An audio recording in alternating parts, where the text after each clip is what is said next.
Daily exams knowledge channel में आपका स्वागत है। आज 21 फरवरी के करंट अफेयर्स हम यहाँ पर पढ़ेंगे और इम्पोर्टेंट क्वेश्चंस डिस्कस करेंगे।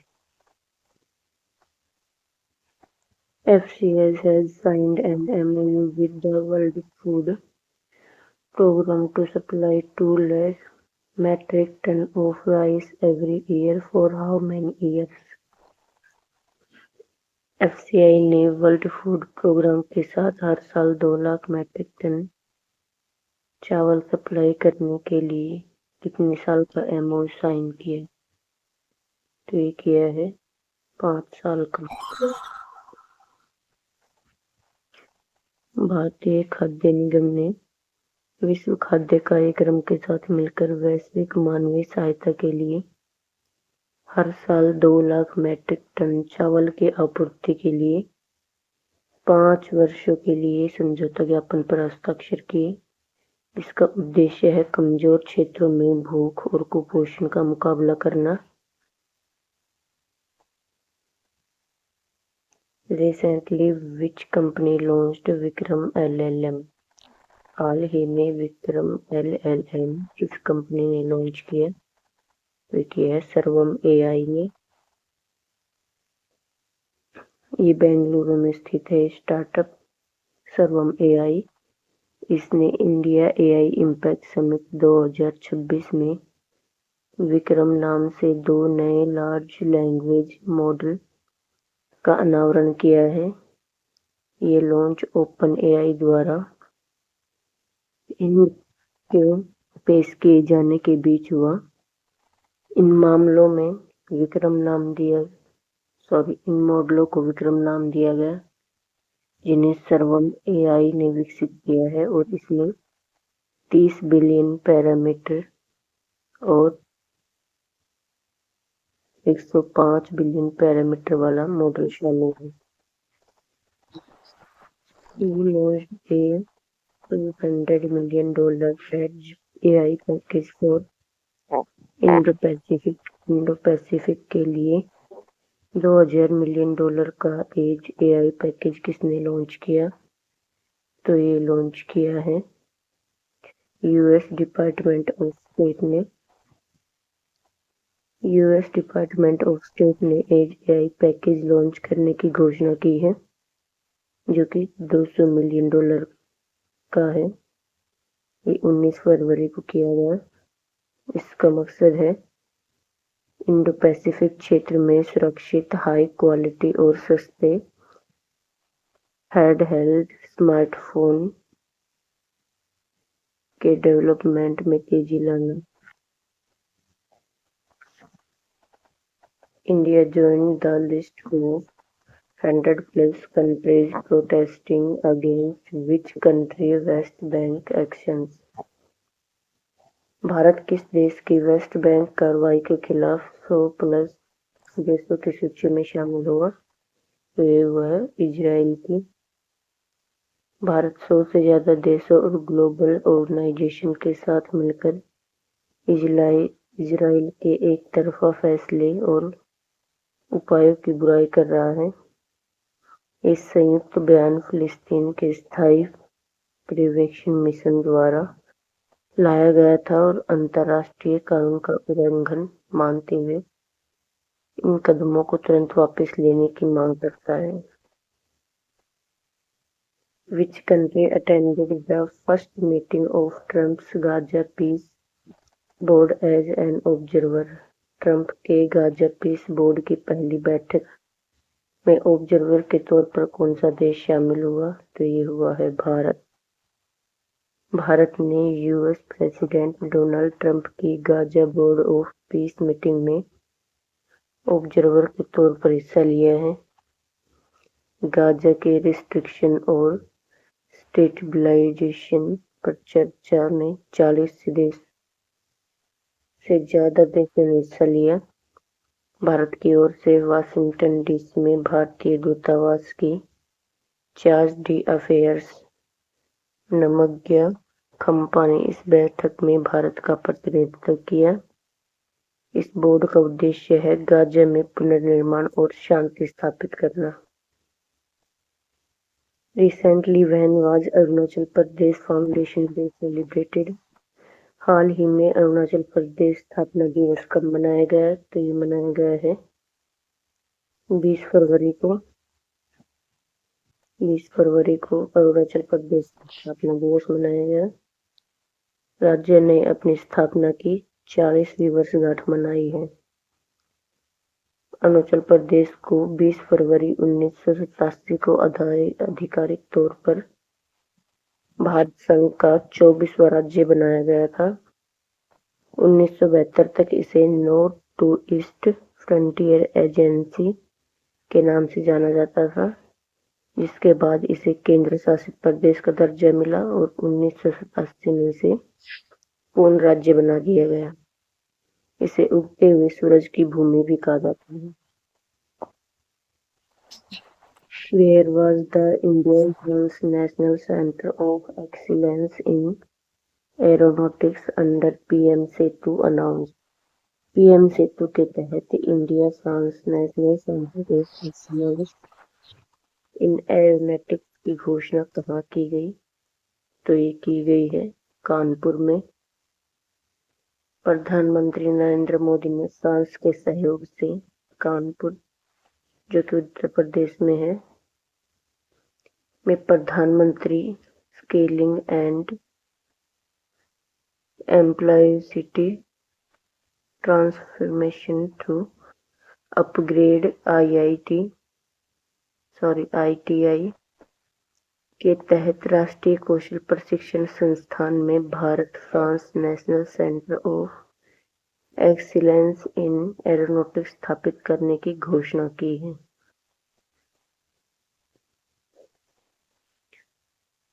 Who has lifted the ban of Russian athletics for Milan Cortina 2026 Winter Paralympics? Milan कर्टिना 2026 winter Paralympics के लिए रूसी एथलीटों पर लगा बैन किसने हटा दिया है? तो ये हटाया है आईपीसी ने। आईपीसी के द्वारा मिलन कैटिनो 2026 में रूसी एथलीटों पर लगा पैरा ओलंपिक प्रतिबंध आधिकारिक तौर पर हटा लिया गया है।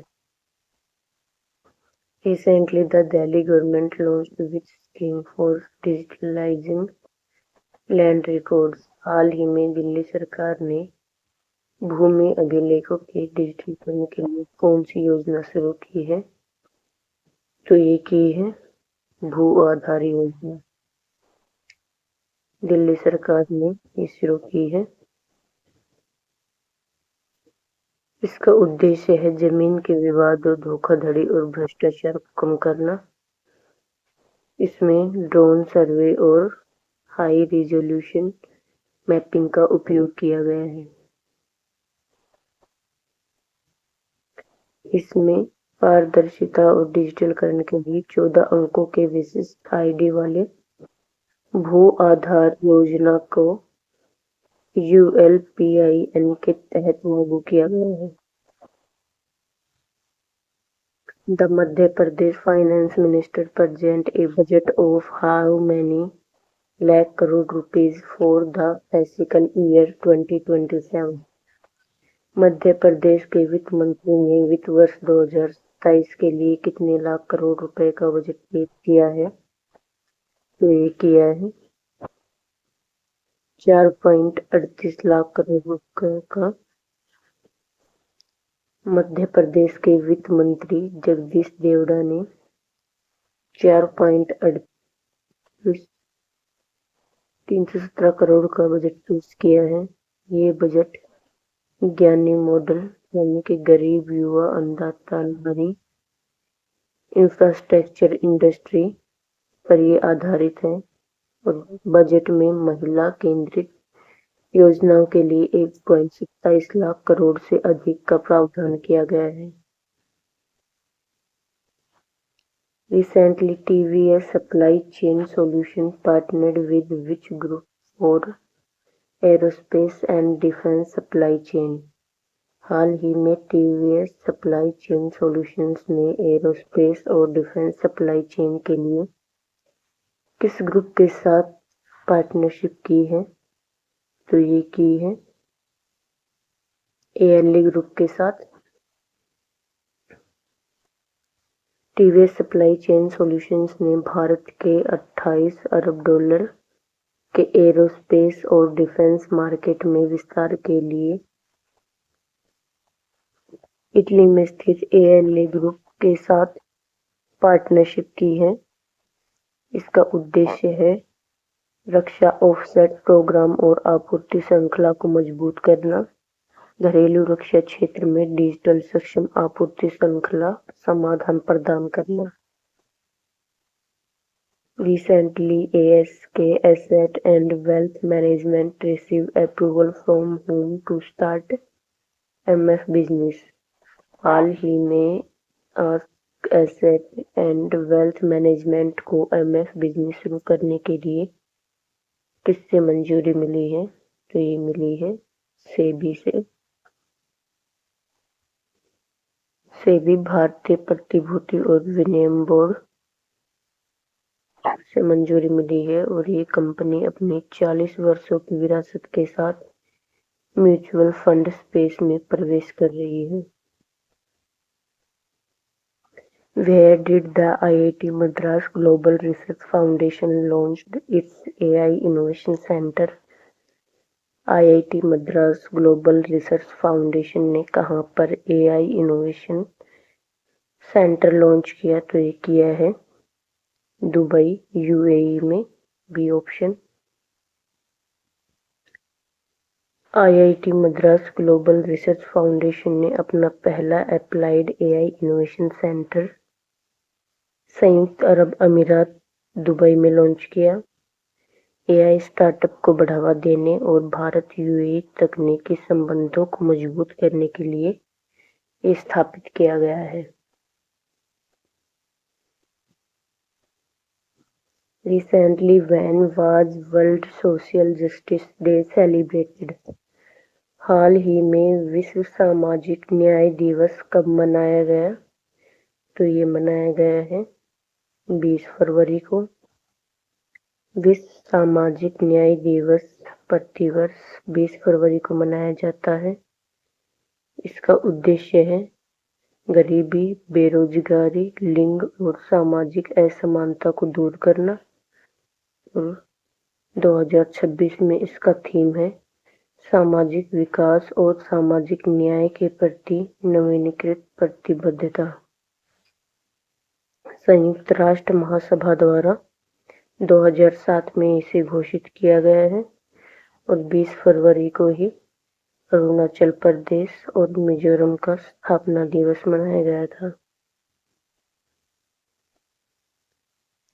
फरवरी 2026 में अब तक के इम्पोर्टेंट डे के करंट अफेयर्स को हम एक बार दोबारा रिवाइज कर लेते हैं। चलिए, 1 फरवरी को केंद्रीय बजट पास किया गया। भारतीय तटरक्षक दिवस, गुरु रविदास जयंती मनाई गई। और 1 से 7 फरवरी को इंटरनेशनल डेवलपमेंट वीक। 2 फरवरी को world wetlands day, rheumatoid arthritis awareness day मनाया गया। 4 फरवरी को विश्व कैंसर दिवस, श्रीलंका का स्वतंत्रता दिवस मनाया गया। 6 फरवरी को महिला जननांग विकृति के लिए शून्य सहनशीलता का अंतर्राष्ट्रीय दिवस मनाया गया। 9 फरवरी को बाबा आमटे की पुण्यतिथि, अंतर्राष्ट्रीय मृगी दिवस, जो कि फरवरी के दूसरे सोमवार को मनाया जाता है। 10 फरवरी को national dreaming day, world pulses day, safer internet day मनाया गया। 11 फरवरी को world day of the sick, international day of women and girls in science. 12 फरवरी को डार्विन दिवस और राष्ट्रीय जागरूकता और उत्पादन दिवस मनाया गया। 13 फरवरी को विश्व रेडियो दिवस और सरोजिनी नायडू की जयंती मनाई गई। 14 फरवरी को काला दिवस मनाया गया। 2019 के पुलवामा हमले में भारतीय सैनिकों के शहीद होने पर विश्व जन्मजात हृदय दोष जागरूकता दिवस मनाया गया। 18 फरवरी को ताज महोत्सव, जो कि 27 फरवरी तक चलेगा। 20 फरवरी को विश्व सामाजिकता दिवस, अरुणाचल प्रदेश स्थापना दिवस और मिजोरम स्थापना दिवस मनाया गया। 21 फरवरी को अंतर्राष्ट्रीय मातृभाषा दिवस मनाया गया।